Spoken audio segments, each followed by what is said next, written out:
নারায়ণং নমস্কৃত্য নরং চৈব নরোত্তমং দেবীং সরস্বতীং ব্যাসং ততো জয়মুদীরয়েৎ। মহাভারত আদি পর্ব। মহাভীষ রাজার প্রতি ব্রহ্মার অভিশাপ এবং শান্তনুর উৎপত্তি। জন্মেজয় বলে মুনি করো আর বার, সংক্ষেপে কহিলা কহ করিয়া বিস্তার। ত্রৈলোক্য পাবনী গঙ্গা বিষ্ণু অংশে জন্ম, শান্তনুর ভার্যা শুনি এ অদ্ভুত কর্ম। গঙ্গা যে ত্রৈলোক্য পাবনী ছিল, যার জন্ম হয়েছে বিষ্ণু অংশ থেকে, সে কিভাবে শান্তনুর ভার্যা হলো? মুনি বলে কহি শোনো তাহারও কারণ। মহাভীষ নামে রাজা ইক্ষ্বাকুনন্দন, ইন্দ্র সম তেজযজ্ঞ করিল বিস্তর। সহস্রেক অশ্বমেধ কইল নৃপবর, দেবদ্বিজে দরিদ্রে তুষিল মহামতি। দানেতে পৃথিবী পূর্ণ কইল নরপতি।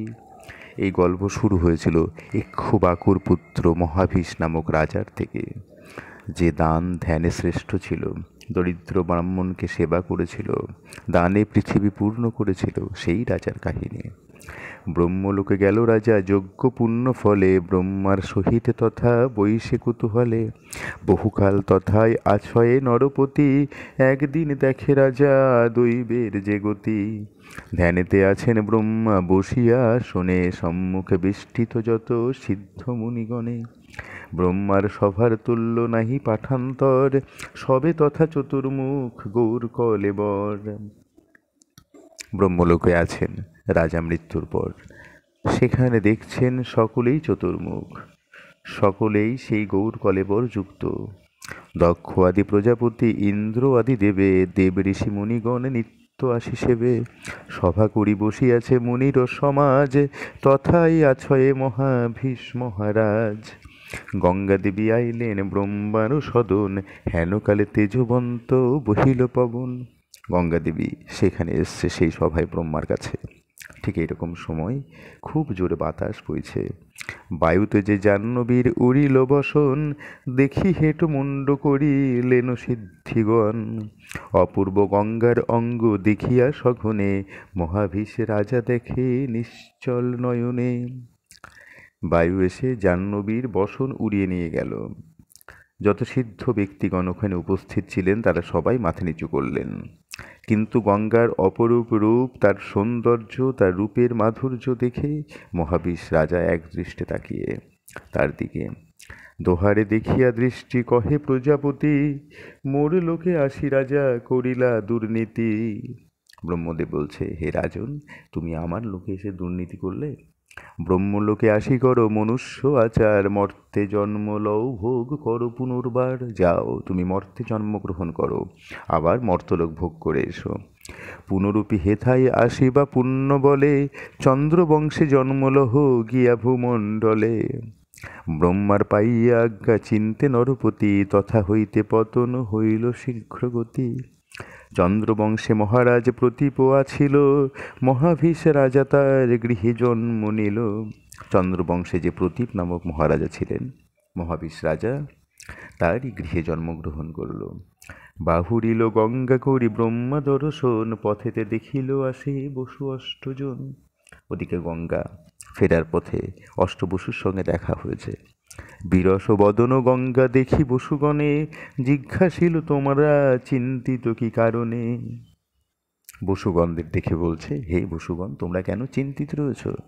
বসুগণ বলে, চিন্তা করি নিজ দোষে, বশিষ্ঠ দিলেন শাপ সবে মহারোষে। পৃথিবীতে জন্ম হবে কাঁপিছে অন্তর, বিশেষে মনুষ্যজনী নরক দুস্তর। হে গঙ্গা, মহামুনি বশিষ্ঠ আমাদেরকে অভিশাপ করেছেন পৃথিবীতে জন্মগ্রহণ করবার জন্য। সেই জন্যই মনুষ্যজনিতে আসবার জন্য হৃদয় এত চিন্তিত, এত ভারাক্রান্ত।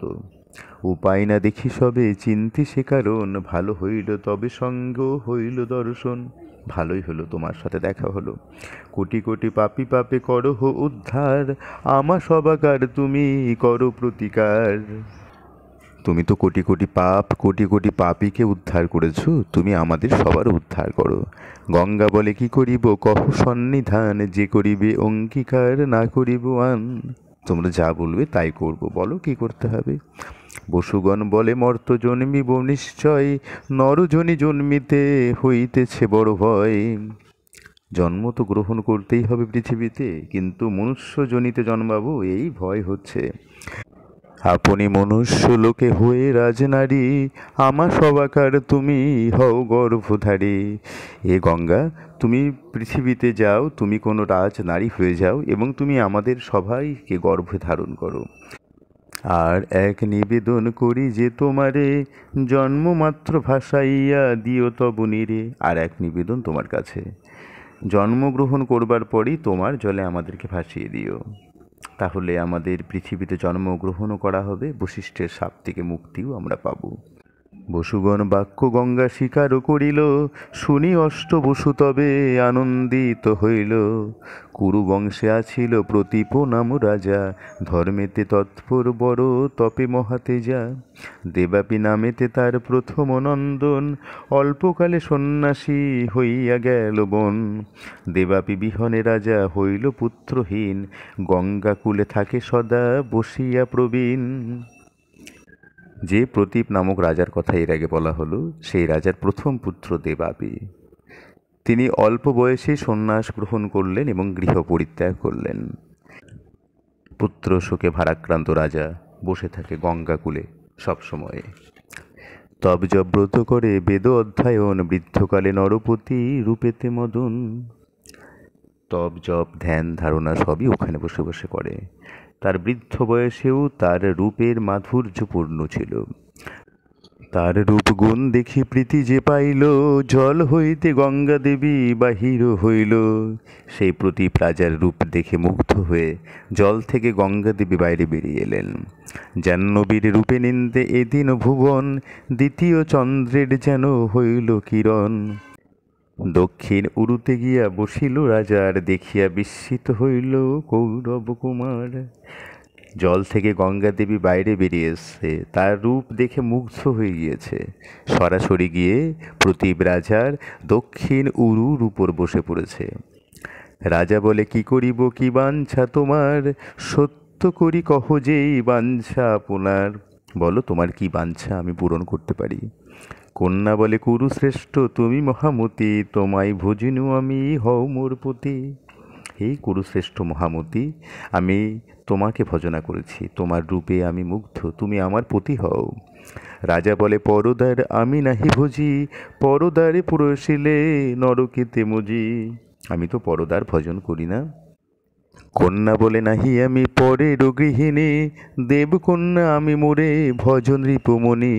রাজা বলে, কন্যা নাহি বলো হেন বাণী, দক্ষিণ উরুতে বইসে পুত্র বধূগণী। তো সে কন্যা বলছে যে, দেখো আমি তো দেবকন্যা, তুমি আমাকে ভজনা করো। রাজা বলছে, তুমি তো আমার দক্ষিণ উরুতে বসেছ। দক্ষিণ উরুতে যারা বসে তাদেরকে তো পুত্রবধূ বলা হয়। পুরুষের মাম উরু ভার্যার আসন, বুঝিয়া এমন বাক্য কহ কি কারণ। আর পুরুষের বাম উরুতেই তার স্ত্রীরা বসে, তুমি জেনে শুনে কেন এমন কথা বলছো। সে কারণে তোমারে পুত্রবধূ মধ্যে গণি, কেমনে করিব ভার্যা অনুচিত বাণী।